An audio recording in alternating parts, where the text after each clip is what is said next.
Hi friends, ఎలా ఉన్నారు? బాగున్నారా? నేను టమోటా పచ్చడి చేస్తున్నాను. ఎలా చేయాలో చెప్తున్నాను. 1 కేజీ టమోటాస్ తీసుకున్నాను. క్లీన్ చేసుకొని కట్ చేసుకోవాలి. ప్యాన్ పెట్టుకొని ఆయిల్ వేసుకొని వాటిని బాగా కుక్ చేసుకోవాలండి. అవి బాగా కుక్ అయ్యాక 100 గ్రామ్స్ చింతపండు వేసుకోవాలి. చింతపండు వేసుకున్నాక అవి బాగా కుక్ అయ్యాక అందులో ఉప్పు, కారం వేసుకొని అవి బాగా కుక్ చేసుకోవాలి. అవి బాగా కుక్ అయ్యాక మిక్సీ పట్టుకోవాలండి. నేను ఆ క్లిప్ పెట్టడం మర్చిపోయాను. అది మిక్సీ పట్టుకున్నాక తిరమూత వేసుకోవాలి.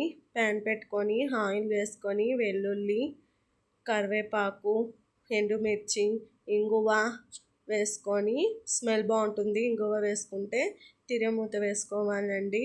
ఇదేనండి, నేనైతే ఇలా చేస్తాను పచ్చడి. తిరమూత వేసుకున్నాక అందులో ఆవాలు, మెంతులు వేపుకొని ఆ పొడి వేసుకోవాలండి. అది వేసుకుంటే ఇంకా బాగుంటుంది.